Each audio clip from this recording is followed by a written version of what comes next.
Assalamualaikum warahmatullahi wabarakatuh. Okey, boleh dengar suara saya? Ya, boleh. Baik ya. Okay, Alhamdulillah kita bertemu dalam minggu yang ke-11 minggu ini. Yang mana pada minggu lepas menyaksikan pembentangan anda daripada setiap kumpulan. Membentangkan alat-alat berfikir, sebahagian daripada alat-alat berfikir Kod 1 ya. Tahniahlah saya ucapkan atas pembentangan semua ahli kumpulan. Sebarang teguran itu adalah untuk memperbaiki kesalahan ketika pembentangan, dan sebarang markah yang baik itu sepatutnya jangan berlapang dada lah. Mungkin ia menjadi suntikan semangat lah untuk terus lebih cemerlang dalam pembentangan anda bagi subjek-subjek yang akan datang. Jadi saya kongsi dulu borang kehadiran ni. Link kepada borang kehadiran kita, minta boleh klik dekat link untuk buka window dia dulu sebelum kita beralih kepada perbincangan pada hari ini. Sepanjang yang telah anda bentangkan, kumpulan-kumpulan pembentangan membentangkan tentang PMI, plus, minus, interesting, CNS, consequences and sequel.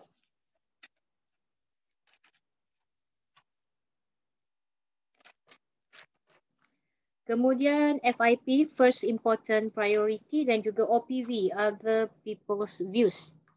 Jadi keempat-empat alat berfikir ini sebenarnya nampak dari segi pembentangan itu di mana letaknya kepentingan penggunaannya. Seperti mana yang telah saya jelaskan dalam kelas sebelum pembentangan anda sedikit tentang alat berfikir. Edward de Bono merupakan pengasas kepada Kod.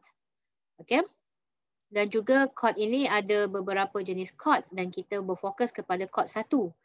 Di bawah Kod 1 pula ada beberapa alat-alat berfikirnya, di antaranya ialah apa 4 alat berfikir yang telah anda bentang dan anda bincangkan.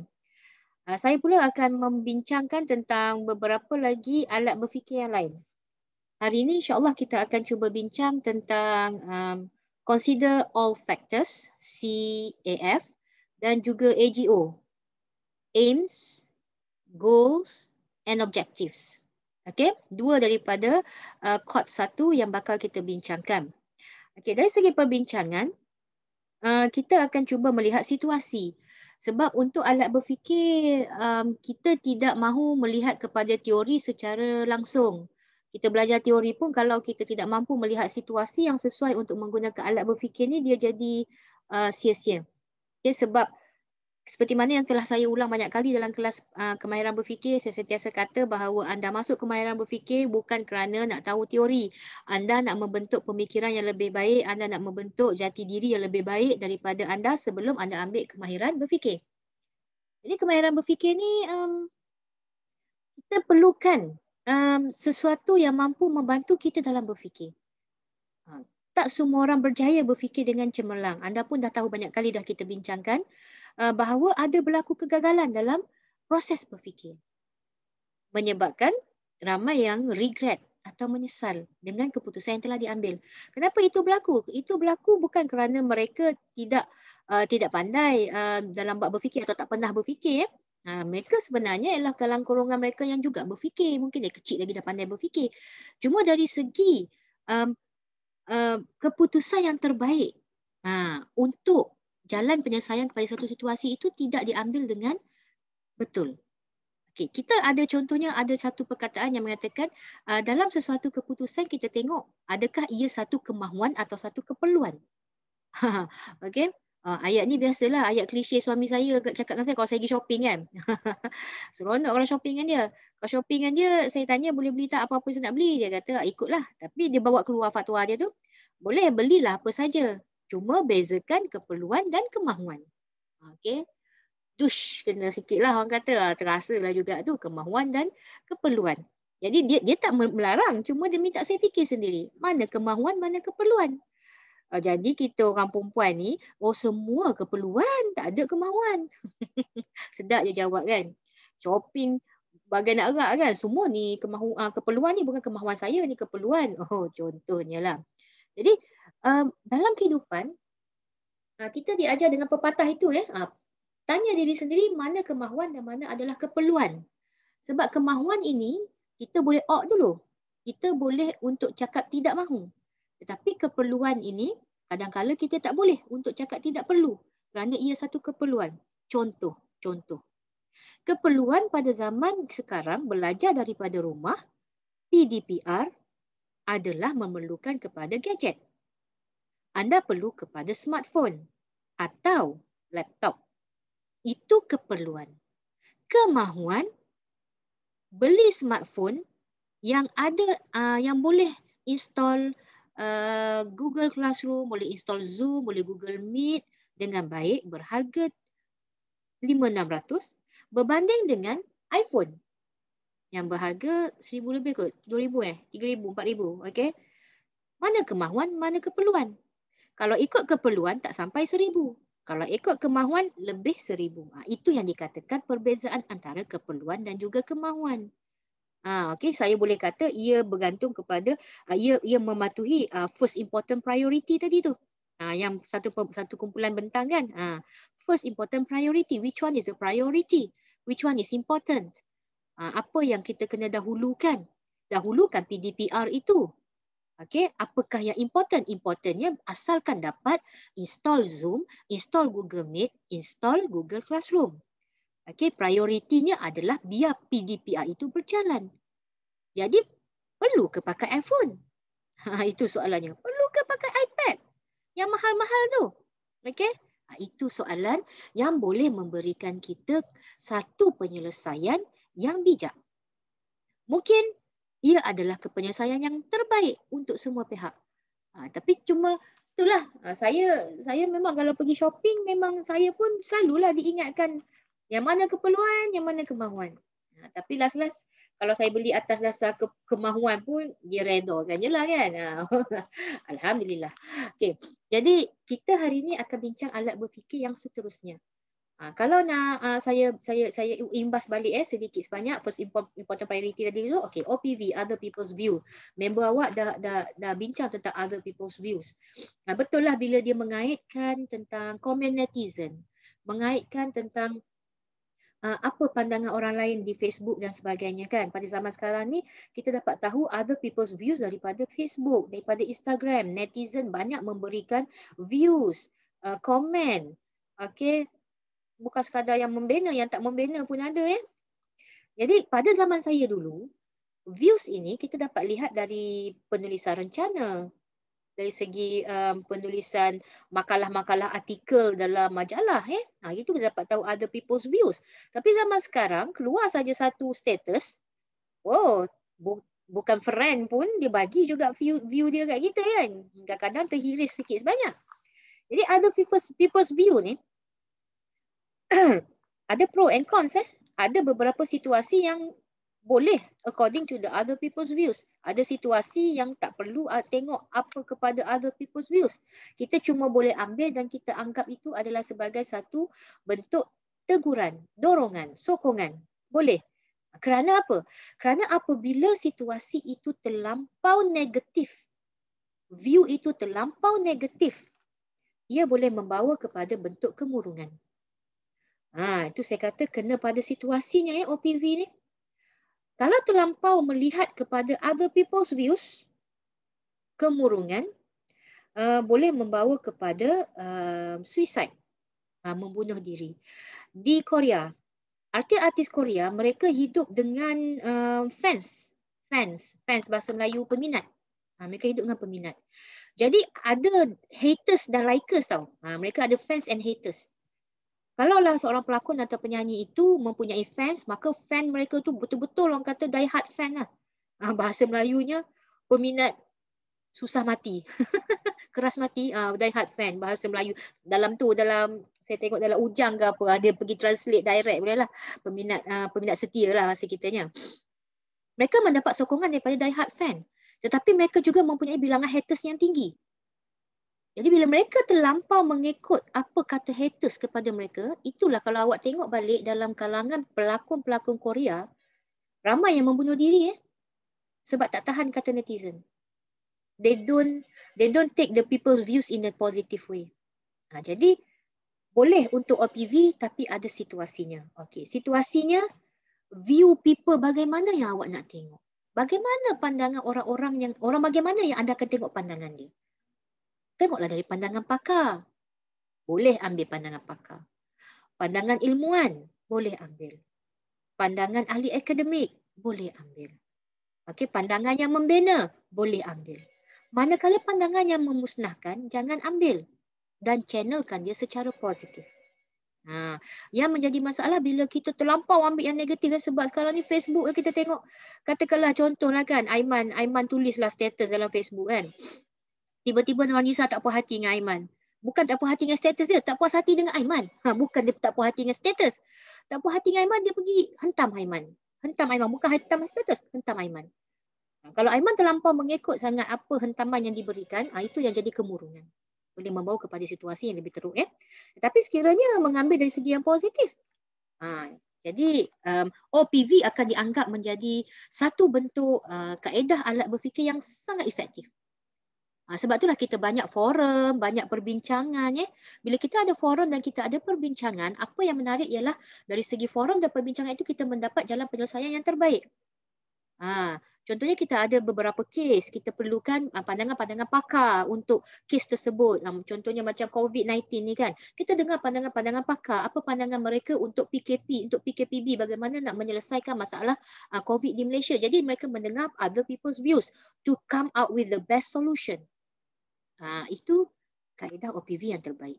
Tapi yang berkaitan dengan netizen dan sebagainya, itu lebih kepada other people's komen, opinion. Biasalah tu jangan ambil cara sangat. Okay. Alat berfikir yang ketiga ialah PMI. Plus minus interesting. Yang ini pun anda dah satu kumpulan membentangnya. Bila bercakap tentang plus minus interesting, kita tidak sebenarnya memandang kepada, dia tidak memberi dua dimensi. Plus minus interesting ni. Plus minus interesting yang mempunyai 3 dimensi.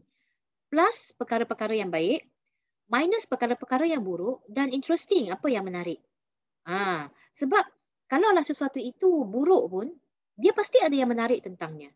Kalau sesuatu itu terlampau baik pun, pasti ada yang menarik tentangnya. Seolah-olah menarik ini adalah satu image untuk plus dan juga minus, untuk baik dan juga buruk. Sesuatu yang buruk itu ada yang menarik. Siapa kata tak menarik? Okey, isu-isu buruk yang berlaku sebenarnya menarik perhatian ramai. Contohnya, contoh dadah. Dadah. Okey, dadah itu buruk. Tapi ada sesuatu yang menarik tentang dadah itu. Okey, apa sebenarnya yang menyebabkan dadah itu menjadi terlampau bahaya kepada orang ramai? Dalam kalangan ahli kimia, mereka merasa itu sesuatu yang menarik. Jom kita kaji. Kita kaji kenapa dadah boleh membunuh, kenapa dadah boleh mengkhayalkan. Okey, bagi orang-orang yang belajar perubatan, menarik sebab sebenarnya paracetamol, ubat-ubatan ini sebenarnya dadah juga. Tapi kenapa boleh menyebabkan ketagihan, kenapa boleh menyebabkan mereka ni lara dan sebagainya kan? Apa tu bukan lara, apa kata halusinasi, mengalami proses ketagihan dan sebagainya tu. Jadi ahli-ahli perubatan mengkaji. Menarik buat mereka. Menarik.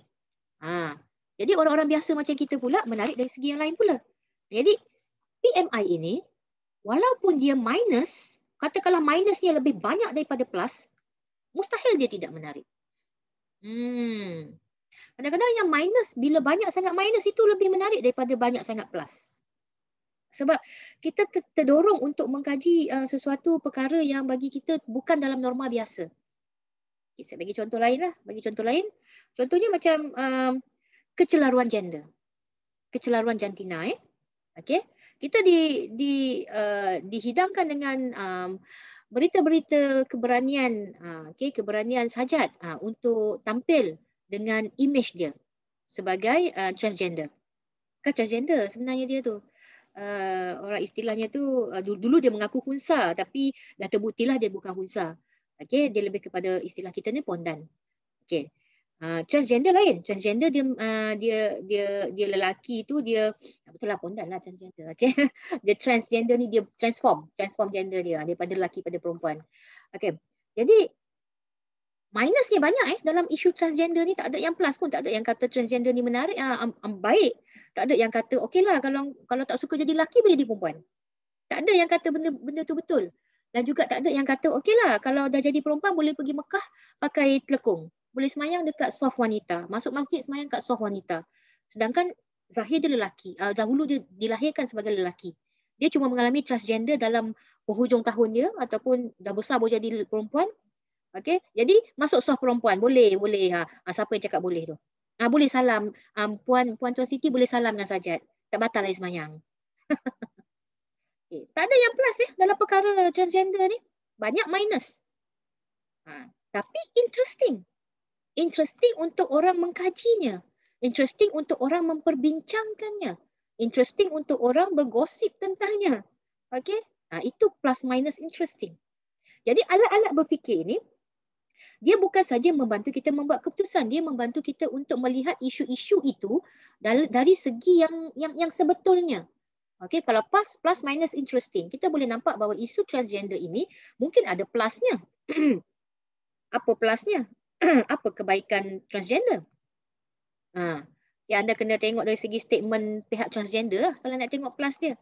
Sebab dari pihak kita yang normal, isu transgender banyak melanggar norma-norma yang sepatutnya dipatuhi.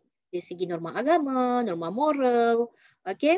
Dan juga ia adalah sesuatu yang tidak sepatutnya lah kita buat macam bermain lah, terutama kalau yang jadi besar sangat isu Sajat ni dia pergi Mekah tu dia pergi Mekah, dia menunaikan umrah menunaikan umrah baru ni dengan imej wanita. Lepas tu adalah keluar ayat-ayat yang ramai netizen marah. Okey, jadi kita tengok plus minus interesting. Itu tak bererti kita memandang kepada plus sahaja sehingga menimbulkan menarik tu. Tak. Kadang-kadang yang banyak minus pun ia menarik. Bukan menarik dari segi benda tu baik. Menarik dari segi untuk dikaji, untuk dibincangkan dan untuk dipersoalkan dan diforumkan balik dalam bentuk ilmiah. Okey, itu maksud menarik. Dan yang terakhir, anda membentang consequences dan juga sequel. Consequences dan juga sequel ni ialah dari seginya kesan dan juga akibat lah. Ada guna istilah kesan dan juga akibat. Dia mengikut turutan lah. Okay. Kalau buat macam ni, jadi macam mana?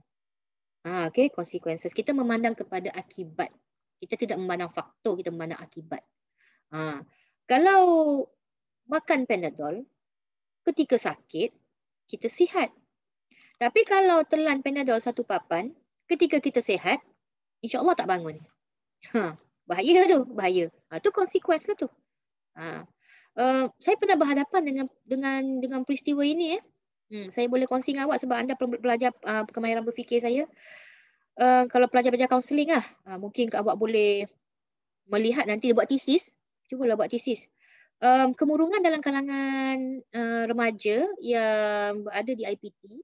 Saya dulu pernah duduk di UKM dan saya ada seorang sahabat lah, bukan sahabat, rakan sebilik di asrama. Yang mana rakan sebilik saya ni saya tak pernah nampak dia murung. Tak pernah nampak. Tapi dia senior saya lah, dia senior. Saya tak nampak dia murung. Yang menjadi ceritanya, pada satu pagi tu dia nak pergi exam. Pagi tu dia pernah cakap kat saya lah 2-3 hari sebelum tu dia ada exam pagi tu. Dan saya kenal kawan dia kata memang akan datang ambil dia pagi tu. Jadi pagi tu saya lepas saya sembahyang subuh je saya tengok dia tak bangun lagi. Tapi saya senyap je lah. Ingatkan dia tak jadi exam ke macam mana kan. Ataupun dia tak boleh solat ke macam mana. Saya pun tak pasti benda tu sebab saya jenis manusia yang tak jaga tepikan orang. Jenis saya macam tu.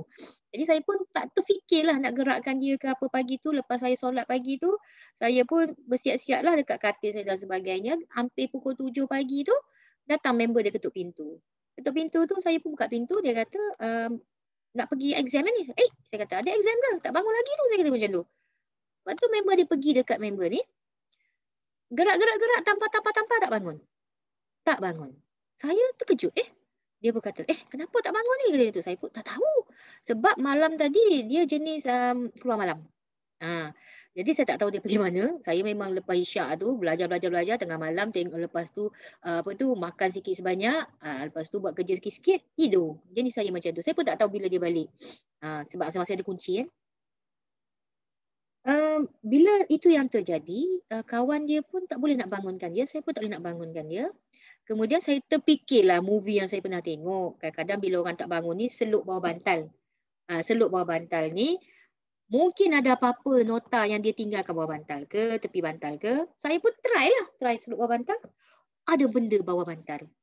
ada kertas dengan sepapan Panadol kosong yang tak ada isi dah.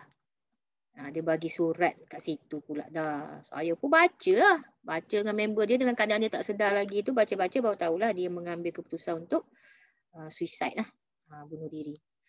Angkat dia, dua-dua, saya dengan member dia, angkat dia masuk kereta member dia, hantar ke klinik. Klinik UKM lah waktu tu. Kita orang pergi tu, doktor tanya sikit sebanyak, saya tunjuk surat, tunjuk papan Panadol tu, memang dia makan semua. Lepas tu memang dia tulis dalam tu, minta maaf Siti, aku minta maaf, jangan marah aku, gini dia ceritalah kenapa apa yang berlaku dalam tu. Dalam hati saya tak habis-habis marah. Nak bunuh diri pun janganlah dalam bilik ni, berantulah bilik saya ni. Tapi dia selamat lah, alhamdulillah. Doktor masuk air banyak, muntahkan balik. Sakit lah, nampak lah sakit depan mata saya. Doktor buat macam tu, saya teman dia dalam sesi rawatan tu.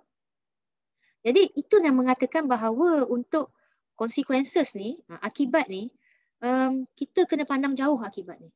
Sebab remaja, kalau pelajar kaunseling nak buat tesis, cuba tesis tu banyak kepada remaja itu, banyaklah awak boleh nampak. Banyak isu sebenarnya dalam kalangan remaja. Nak kata isu sosial ni adalah sesuatu yang klise, isu kemurungan, isu bunuh diri. Walaupun ia klise, tetapi isu itu sebenarnya sentiasa jadi. Setiap kalangan remaja, kalau ada remaja yang tumbuh ataupun hidup sampai zaman remaja, pasti akan berlaku satu isu yang kita tak ingin ni lah. Pasti ada berlaku lah. Kalau bukan awak, saya kata remaja-remaja lain lah. Okay? Macam saya pun, dalam bilik tu alhamdulillah saya tak ada masalah. Orang lain pula. Lepas daripada kes tu memang dia berhenti terus, dia tak habis grad. Dia berhenti terus lah. Lepas daripada tu saya tak contact dia dah. Dia pun tak contact saya. Dia segan ke macam mana. Okay, jadi consequences dan sequel ini kita akan menilai akibat. Bayangkan kalau orang tu dia tak tahu untuk melihat akibat tu, yang jadi macam tu tadi, mengambil keputusan yang terburu-buru.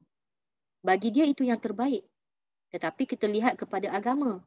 Kita lihat kepada keluarga. Kita lihat kepada kawan-kawan. Saya satu bilik dengan dia. Kalau innalillahi wa inna ilaihi raji'un dekat situ, berantulah bilik saya tiap-tiap malam. Dia duduk gelak seorang-seorang kat situ, saya nampak. Tak ada pasal-pasal kan. Mujur hidup. Jadi saya meneruskan hidup saya dengan tenang lah lepas tu. Jadi, consequences and sequel mengajar kita untuk juga mampu melihat kepada turutan akibat tu. Untuk anda yang remaja ni, saya galakkan CNS ni, consequences dan sequel. Saya galakkan sebab apa? Remaja banyak terdorong oleh emosi. Emosi ni seolah-olah sesuatu yang sangat-sangat rapat dengan diri remaja. Saya minta maaf, saya pun pernah jadi remaja, saya tahu. Emosi ni ialah yang paling rapat dengan remaja. Siapa pun anda. Pasti ada teremosi, pasti emosi tu akan mampu mengalahkan minda. Most of the time. Tapi bagi mereka yang memang mampu boleh mengawalnya, insya-Allah dia boleh dipandu dengan cara yang terbaik dalam hidup dia.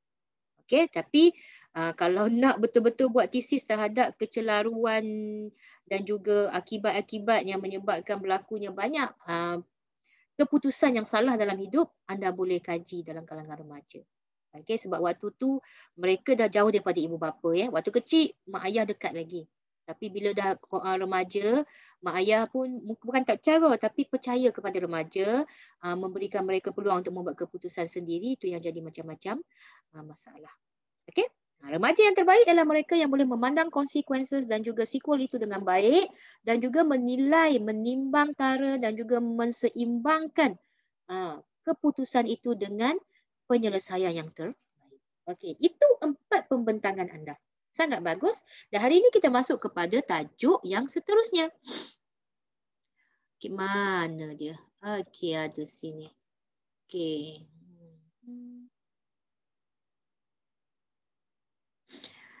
Untuk tajuk seterusnya adalah consider all factors. Timbangkan semua faktor. Anda nampak tak lambang? Bukan lambang lah, logo. Bukan logo, dia macam lebih kepada simbol. Kalau anda semak balik nota kod dekat internet, CNS ada simbol dia sendiri, PMI ada simbol dia, FIP juga ada simbol dia, OPV juga ada simbol dia. Dan consider all factors, Ini adalah simbol untuk consider all factors. Dia pusing bulat macam tu.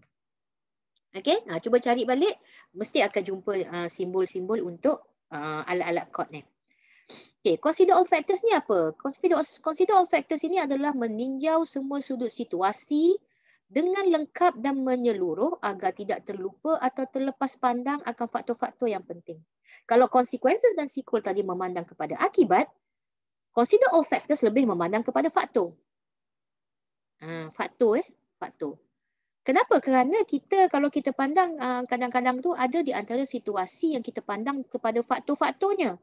Sebab bila tahu faktor, maka kita boleh mengambil tindakan supaya faktor yang buruk itu dapat dielakkan.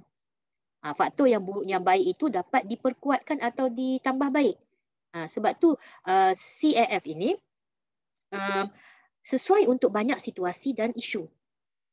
CAF ini. Orang akan pandang faktor. Kalau awak tengok kebanyakan researchers, kebanyakan penyelidik di luar sana banyak menyelidik faktor. Faktor yang mempengaruhi sesuatu situasi.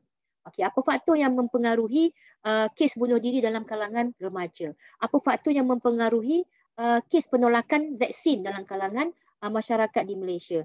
Apa faktor yang mempengaruhi trend kenaikan kes COVID di Malaysia? Faktor, orang pandang faktor. Sebab bila nampak faktor, kita akan cuba cari jalan penyelesaian untuk memastikan faktor yang paling dominan atau faktor yang paling besar tu, itulah faktor yang perlu kita tangani dahulu. Supaya faktor itu tidak menyumbang kepada lebih banyak kesan dan akibat tadi. Okey. Jadi faktor ni saya suka bila bercakap tentang faktor ni sebab kita boleh tengok dari segi yang pelbagai. Nanti saya tunjuk contoh. Okey, untuk proses CAF ini, kita kena menyenaraikan semua faktor yang mencetus isu. Semua faktor. Semua faktor yang mencetus isu kita senaraikan dahulu. Ini kaedah proses penggunaan alat berfikir. Semua alat ni dia ada proses. Nama pun alat. Okey, contohnya kalau anda nak menggunakan alat apa? Apa yang dia alat Okey, nak gunakan alat blender. Blender lelaki mungkin tak tahu blender. Blender ni pengisar makanan. Okey. Kalau balik rumah nanti tanya, kalau dekat rumah tanya, "Ma, blender mana sol blender?" Okey. Kalau nak guna blender, okey, kena tahu. Kena tahu prosesnya. Supaya kita tahu hasil nanti adalah seperti mana yang kita nak. Okey. Jadi itu maksudnya proses alat. Saya bagi alat tadi jadi alat ni kena ada proses. Blender tu proses dia ialah kalau nak masuk barang dalam blender, mak saya selalu pesan, kalau nak blend benda besar lah mak kata, janganlah letak sebiji. Contohnya nak blend apple. Awak pergi letak sebiji apple dalam tu, habislah blendernya, kan? Kalau blender mahal tak ada apa, tak ada masalah blender mahal. Tapi kalau blender biasa-biasa, habislah mak kena beli lain, kan? Jadi itu alat. Alat mesti ada proses. Okey, senaraikan semua faktor yang mencetus isu. Semua, every single factor. Yang kedua, pertimbangkan faktor yang terbaik. Selepas menyenaraikan semua faktor, pertimbangkan faktor yang paling dominan, faktor yang terbaik, faktor yang paling besar kesannya kepada kesan mempengaruhi isu itu. Okey, kita tengok kepada contoh. Contoh yang saya bawa kepada anda ialah kes buang bayi di Malaysia.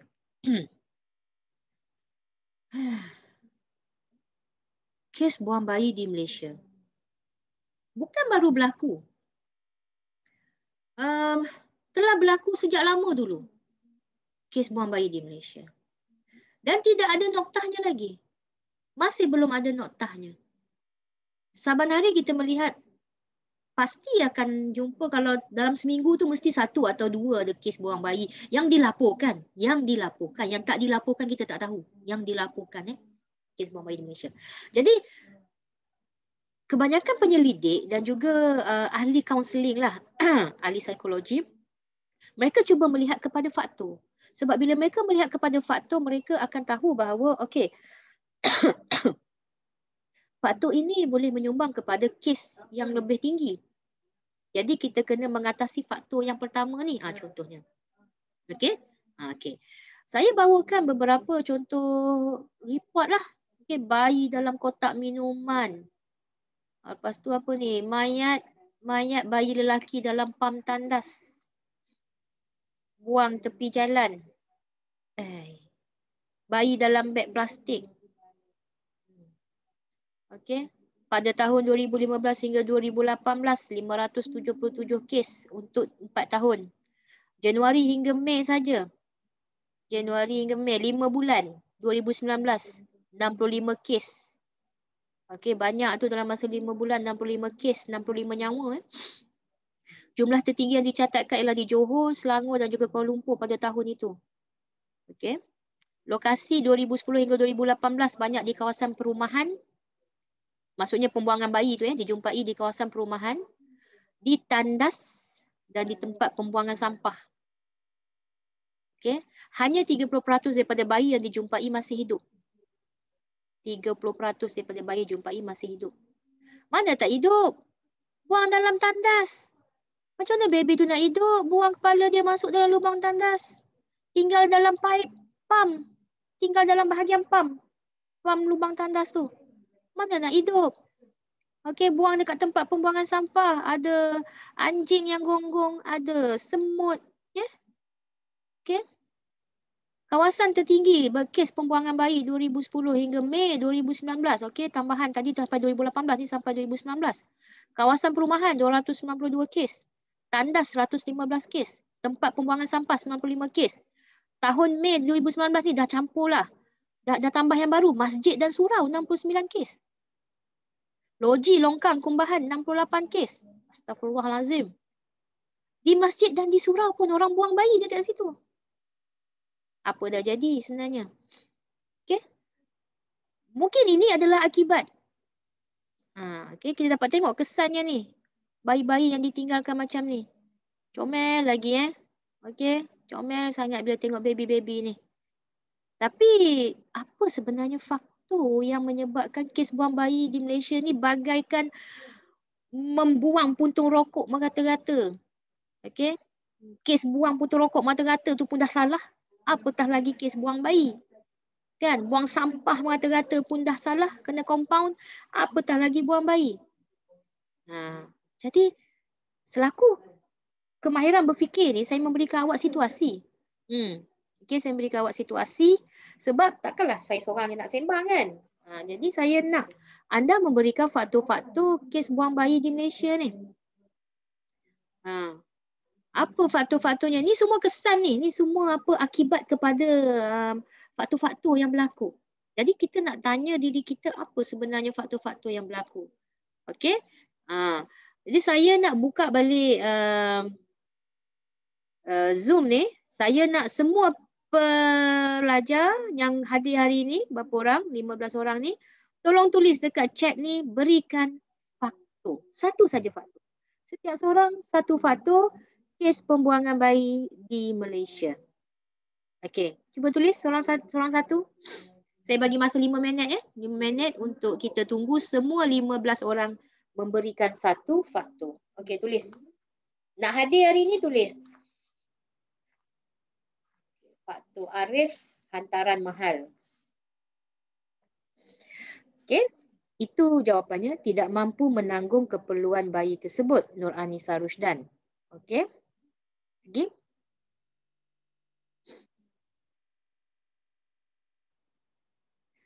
Kekurangan didikan agama, kurangnya pengetahuan agama, tidak bertanggungjawab. Okey, Hajar Zamri dan Khairul Husni mempunyai pandangan yang agak sama ya. Okey, cuma Khairul Husni tambah tidak bertanggungjawab. Okey, lagi. Siapa lagi yang belum tulis? Tidak bersedia menanggung tanggungjawab adalah daripada Aiman. Okey.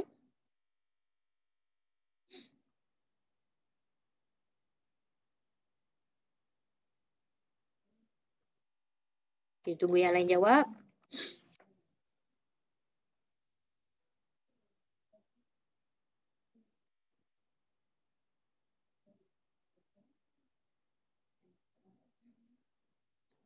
Kalau dikatakan tentang kes pembuangan bayi ni, kalau tengok pada satu perspektif satu perspektif ramai yang akan menuding jari kepada ibu ibu yang melahirkan bayi tu. Tapi ramai yang terlepas pandang, tak nampak Tak nampak kepada bapa bayi tu. Jadi ramai yang akan menuduh macam-macam lah si ibu tu. Tapi kalau tengok, kalau ada ibu, ada anak, mesti ada ayah. Nampak tak kat situ? Kadang-kadang kita pandang satu permukaan sahaja. Kita pandang satu permukaan, ibu dia salah, ibu dia salah, ibu dia salah. Okey? Tak kata tak salah, memang salah. Tapi di mana bapanya? Okey. Nur Batisha menjawab keruntuhan akhlak sebagai faktor. Nik Masturina menjawab pergaulan bebas itu adalah faktor. Okey, siapa lagi yang belum menjawab? Jawab. Okey. Anda memberikan banyak faktor-faktor, tapi saya nak anda pandang bahawa kadang-kadang kita tak faham istilah faktor. Sebab bila memandang kepada faktor, kita kena pandang kepada, saya cakap banyak kali, jangan pandang permukaan faktor. Kita kena pandang kepada faktor yang betul-betul rigid yang membawa kepada kes buang bayi tu. Kita tak boleh tangkap, orang kata tangkap sapu belaka. Okay, sapu sama rata belaka. Ataupun melihat daripada permukaannya sahaja. Okay, Dini menjawab terlalu mengikut kehendak diri sendiri. Zafri menjawab pengaruh rakan-rakan. Okay. Ni, Puan Tuan Siti pula menjawab. Okay, teruskan menjawab bagi yang belum menjawab. Okay. Faktor yang mempengaruhi bagi saya ada beberapa faktor yang jelas. Okay, faktor pembuangan bayi. Pembuangan bayi kena tengok dari segi tajuknya. Isunya pembuangan bayi. Bukan isu melahirkan anak luar nikah. Bukannya isu baby dibunuh. Bukan faktor pembuangan bayi. Kena faham tu istilah pembuangan bayi. Bayi itu dilahirkan, dia dibuang. Apa faktor yang mendorong jiwa seorang wanita atau perempuan yang melahirkan bayi, tapi bayi itu dibuang? Apa faktornya? Bila kita menggunakan kod, alat-alat berfikir kod, kita kena faham isu dari perspektif yang jelas. Saya tak cakap tentang faktor yang membawa kepada dia melahirkan anak luar nikah, bukan. Bukan faktor baby itu dibunuh, tak tapi kenapa baby itu dibuang. Okey. Di antara faktornya ialah pertama, zina atau seks luar nikah. Okey. Zina atau seks luar nikah. Tetapi di sini juga sebenarnya ada satu lagi yang mana ada dalam kalangan mereka, suami isteri, yang memang suami, memang isteri, ada baby, tapi masih membuang bayinya. Jadi, ini mungkin bukan faktor yang paling rigid.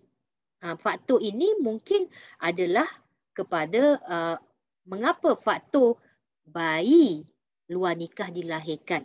Bukan faktor pembuangan bayi. Bukan faktor pembuangan bayi. Itu adalah zina dan seks luar nikah lebih kepada faktor bayi luar nikah dilahirkan. Itu yang berlaku sebenarnya. Ataupun mengandung atau hamil di luar nikah. Itu faktornya. Jadi kalau nak kata zina dan seks luar nikah ini, itu bukan faktor sebenar untuk pembuangan bayi. Sebab ada juga yang memang dah berkahwin. Tapi buang anak. Masih lagi buang anak. Okey. Yang kedua saya biar dulu. Okey. Belum cukup umur atau bersekolah dikatakan faktor. Dia belum cukup umur dan masih bersekolah. Jadi, bila bayi itu dilahirkan, dia buang bayi. Bolehkah dikatakan sebagai faktor? Okey, boleh diambil sebagai faktor yang minor. Okey? Kebanyakan yang melahirkan anak luar nikah, adakah kesemuanya, majoritinya bersekolah? Adakah majoritinya belum cukup umur? Okey. Jadi, faktor pembuangan bayi, jika benar majoritinya belum cukup umur dan masih bersekolah, maka dia rigid lah. Dia rasional lah untuk dikatakan faktor pembuangan bayi. Sebab dia masih bersekolah. Okey. Kekangan ekonomi.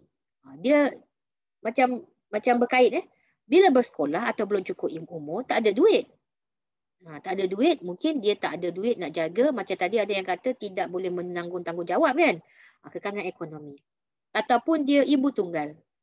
Ataupun dia mangsa rogol. Okay? Kekangan ekonomi, dia tak bekerja, tiba-tiba melahirkan bayi, tak boleh nak jaga bayi. Okay? Dia buang anak. Ada setengah-setengah bayi yang dijumpai berserta dengan nota. Tolong jaga anak saya, nama anak saya bla bla bla bla. Dah bagi nama dah. Dia dah bagi nama sekali dengan bin. Sekali dengan surat beranak kadang-kadang tu ke. Okay? Tapi saya tak mampu menjaga anak saya. Ada satu kes baru ni, dia tulis nota macam tu. Dia hantar dekat masjid ke kat mana, saya tak ingat. Dia luar tinggal anak kat situ berserta nota. Jadi kekangan ekonomi. Mungkinkah itu faktor untuk pembuangan bayi? Okay? Lagi kecacatan bayi. Ada di antara ibu bapa ataupun sebabnya kata ibu yang hamil tu, wanita yang hamil tu merahsiakan pregnancy-nya, kehamilannya. Jadi dia tak pergi ambil langkah berjaga-jaga. Bayi luar nikah yang dilahirkannya tu cacat. Kalau bukan luar nikah pun kadang-kadang ada anak yang cacat pun mereka tak nak jaga anak cacat, mereka buang. Ada beberapa kes yang macam ni. Tengok bayi tu keluar cacat, buang. Ada, bukan tak ada. Okay. Gila ataupun tidak waras. Okay, ketika melahirkan anak tu dengan keadaan sakit-sakit tu, tak boleh nak fikir apa, terus buang anak. Tengok ada tong sampah, buang anak dalam tong sampah. Okay. Ada setengah-setengah tu waras yang tulis nota semua tu, dia waras tu. Dia tulis nota, tulis surat tu pada orang tolong jaga anak dia tu, mungkin bukan gila. Dia tu bukan tidak waras. Dia mungkin kekangan ekonomi atau faktor-faktor lain. Tapi mereka yang memang tak tinggal apa-apa lepas beranak tu, terus dia sumbat dalam lubang tandas ke, dia buang dekat kumbahan ke, saya boleh kata mereka ni tidak waras pada ketika tu. Tapi mungkin ada faktor pula yang menyebabkan dia tidak waras. Panik dan takut. Panik. Tiba-tiba beranak. Tiba-tiba melahirkan anak. Takut. Okay? Kalau dia masih bersekolah, dia takut. Tapi yang saya pelik kan, budak sekolah yang melahirkan bayi tu tanpa pengetahuan keluarga. Macam tak nampak perut anak besar ke, ataupun macam ibu bapa lah, tak nampak anak dara dia tu perut dia besar memboyot ke. Itu masih lagi menjadi persoalan bagi saya lah. Na'udzubillah min zalik, saya tak nak mengalami peristiwa tu. Tapi sepanjang saya ingat saya mengandung, perut saya besar. Kalau orang tengok memang nampaklah saya mengandung. Jadi terfikir jugalah bagaimana budak remaja-remaja yang hamil luar nikah ni, dia boleh menyembunyikan perut kecil dia tu, perut besar dia tu. Ada setengah tu memang diikat terik-terik perut dia, kadang-kadang boleh menyebabkan kecacatan bayi. Okay? Soalan saya, tidak cukup didikan agama. Itu soalan saya, tidak cukup didikan agama. Bukan kata budak-budak sosial saja yang melahirkan anak luar nikah dan membuang bayi. Berapa orang yang saya rasa mereka cukup dudukan didikan agama. Mungkin ibu dan ayah dia adalah ustaz atau ustazah atau cikgu sekolah ataupun syarah. Okay. Jadi kita stop kejap dengan azan. Lepas tu kita sambung perbincangan kita sebentar lagi.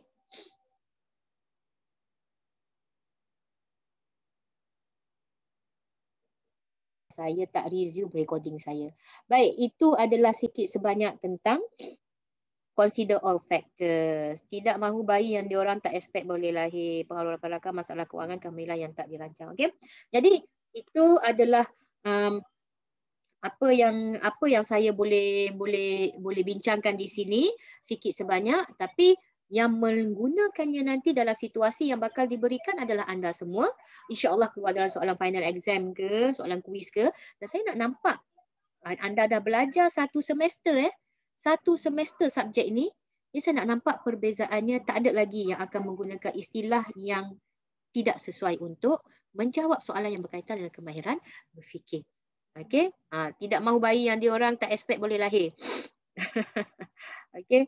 Kita pun tak tahu apa pemikiran mereka ketika mereka hamil. Kita tak tahu mereka yang melahirkan anak luar nikah ni ataupun bayi, bila dia buang bayi tu kita tak tahu apa yang berlaku.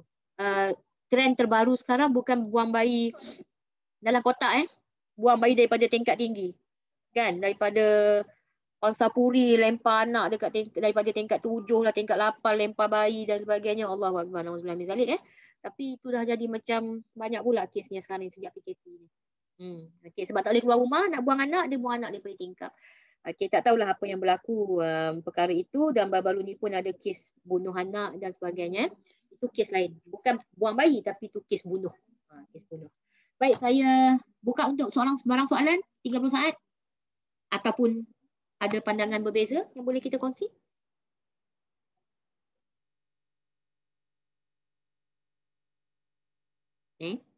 Hello, ada orang tak?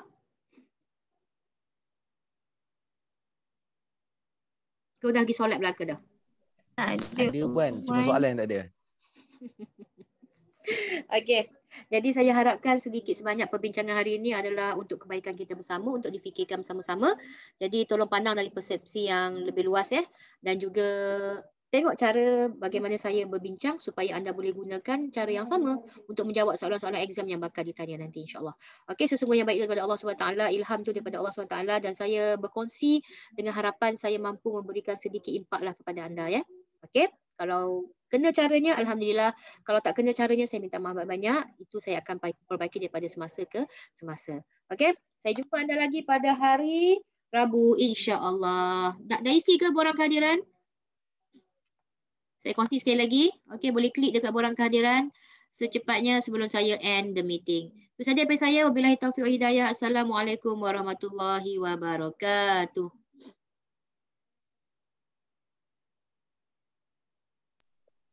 Assalamualaikum. Terima kasih, Pak. Sama-sama.